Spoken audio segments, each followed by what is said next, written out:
विधवा की शादी। सिर्फ 30 साल की थी नीलम जब एक कार हादसे में उसके पति की मौत हो गई। उसकी गोद में था उसका 4 साल का बेटा और ढेर सारी जिम्मेदारियां। नीलम को सजने संवरने और अच्छे कपड़े पहनने का बहुत शौक था, लेकिन पति की मौत क्या हुई, नीलम की तो जैसे दुनिया ही बदल गई। ऐसी बात नहीं है मम्मी जी, लेकिन पूरी जिंदगी सिर्फ रोकर तो नहीं गुजारी जा सकती ना। तो क्या करेगी? पार्टियां मनाएगी? अरे एक तो मेरा बेटा मर गया और तुम्हें कोई फर्क ही नहीं पड़ता। मम्मी जी, मेरा भी पति गया है और इस बात से मुझे कितना फ़र्क पड़ता है मैं आपको बता भी नहीं सकती। लेकिन अगर मैं रोती हूँ तो मेरा 4 साल का बेटा बहुत रोता है, अपने पापा को याद करता रहता है। उसे दिखाने के लिए ही सही, मेरा ठीक से रहना बहुत ज़रूरी है। कुछ दिनों के बाद मम्मी जी, मैं नौकरी करना चाहती हूँ। लेकिन उसकी क्या जरूरत है? यहाँ घर में रह रहकर मेरा दम घुटता है। पूरा दिन मुझे अपने पति की याद आती है। कुछ देर के लिए ही सही घर से बाहर जाऊंगी तो शायद कुछ अच्छा लगे। ठीक है, जैसा तुम्हारा मन करता है वैसा करो, लेकिन ध्यान रखना ये ज्यादा चटक मटक रंगों के कपड़े पहनकर घर से बाहर जाने की जरूरत नहीं है, वरना दुनिया हमारे बारे में बातें करेंगी। अपनी सास की बात मानकर नीलम सफेद रंग के कपड़े पहनकर ऑफिस जाना शुरू कर देती है। ऑफिस में नीलम की एक सहेली बनती है, दिव्या। नीलम, तुम हमेशा ये सफेद कपड़े पहनकर क्यों आती हो? दिखने में इतनी सुंदर हो, जॉब करती हो, तुम्हें अच्छे से रहना चाहिए। तुम्हें तो पता ही है, 1 साल पहले मेरे पति की मौत हो गई और इसीलिए मेरे ससुराल वालों ने कहा है कि मुझे सिर्फ सफ़ेद कपड़े ही पहनने चाहिए, वरना लोग मुझे गलत समझेंगे। लोगों के हिसाब से तो अपनी जिंदगी जीना ही गलत है, लेकिन तुम कब तक ऐसे रहोगी? जो हो गया उसे भूल जाओ। मेरा भी बहुत मन करता है कि तुम लोगों की तरह रंगीन कपड़े पहनूं, अच्छे कपड़े पहनकर तैयार होकर रहूं, लेकिन फिर मोहल्ले वाले और रिश्तेदार मेरे बारे में उल्टी सीधी बातें बनाने लगते हैं। देखो, तुम जॉब करती हो, तुम्हें लोगों की बातों की परवाह नहीं करनी चाहिए। अगले दिन नीलम जाने के लिए तैयार होती है और रंगीन कपड़े पहन लेती है। ये देखकर नीलम की सास को गुस्सा आ जाता है। देखो बहू, तुम्हें समझाया था ना, अब तुम विधवा हो, तुम्हें ऐसे रंगीन कपड़े नहीं पहनने चाहिए। मम्मी जी, अगर मेरे पति की मौत हो गई तो इसमें मेरी क्या गलती? और सफ़ेद कपड़े पहनने से आखिर क्या हो जाएगा? क्यों नहीं पहन सकती मैं रंगीन कपड़े? क्योंकि सफेद रंग विधवाओं के लिए बना है और तुम्हें रंगीन कपड़े पहनने का अब कोई हक नहीं है। तभी वहाँ पर नीलम की सहेली दिव्या आ जाती है। वो नीलम की सास की सारी बातें सुन लेती है। आंटी जी, विधवा होने का मतलब ये तो नहीं कि इंसान अपनी जिंदगी जीना छोड़ दे और रंगीन कपड़े पहन लेने से क्या हो जाएगा। एक विधवा लड़की बाकी के सारे काम तो करती है ना, खाना खाती है, घर के काम करती है, फिर रंगीन कपड़े क्यों नहीं पहन सकती? वो इसलिए ताकि विधवा होने के बाद किसी दूसरे आदमी की नजर में ना आए।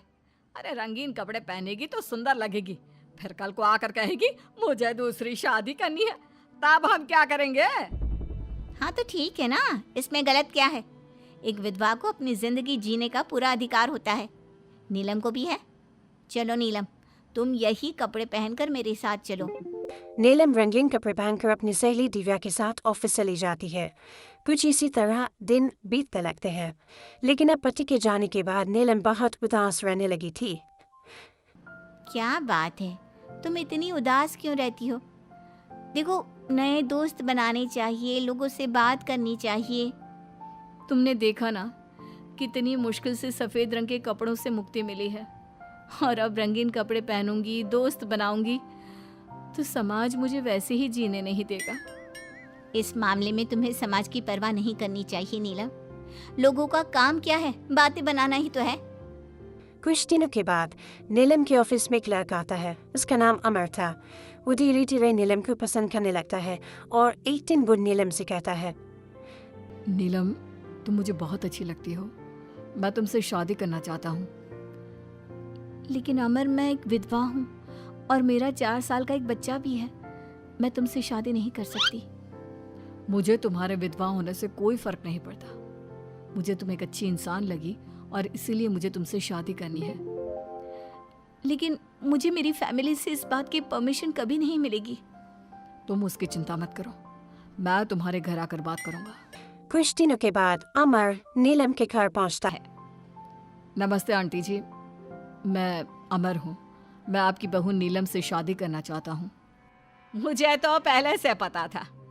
पहले तूने विधवा वाला सफ़ेद रंग छोड़कर ये रंग बिरंगी कपड़े पहनने शुरू किए और अब तेरा चक्कर भी चल रहा है। नहीं मम्मी जी, आप गलत समझ रही हैं। मैंने ऐसा कुछ नहीं किया। अगर ऐसा कुछ नहीं किया तो फिर कौन है ये लड़का, और यहाँ हमारे घर तेरे साथ शादी करने की बात करने क्यों आया है? आप नीलम को गलत समझ रही हैं। मैं नीलम को पसंद करता हूँ और उससे शादी करना चाहता हूँ। उसने मुझसे कभी ऐसा नहीं कहा। चले जाओ हमारे घर से। हमारे यहाँ पर विधवा बहुओं की शादियाँ नहीं करवाई जाती। समझ में आई बात? अमर वहां से चला जाता है और नीलम की सास उसे बहुत उल्टा सीधा सुनाती है। कुछ दिनों के बाद पड़ोस में एक शादी होती है। वहां पर सारी औरतें तैयार होकर आती है। नीलम की सास भी उसे वहां पर चलने के लिए कहती है। नीलम सफ़ेद रंग के कपड़े पहनकर अपनी सास के साथ वहां पर जाती है, क्योंकि ऐसा उसकी सास ने कहा था। पर सारी औरतें काफी सुंदर तैयार होकर आई थी। देखो तो मेरी साड़ी का कलर कितना सुंदर है, तुम्हें पसंद आया?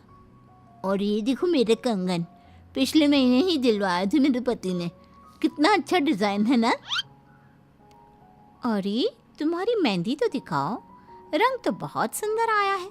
लगता है तुम्हारा पति बहुत प्यार करता है तुमसे। और नहीं तो क्या। और वैसे भी ना, मुझे मेहंदी का ये लाल रंग बहुत पसंद है। अरे जरा उधर तो देखो, ये नीलम वहाँ पर क्या कर रही है? हम सबके बीच में विधवा का क्या काम? अरे इसका यहाँ होना तो मनहूसियत है। इसकी सास को इतना भी नहीं पता कि इसे यहाँ नहीं लाना चाहिए था।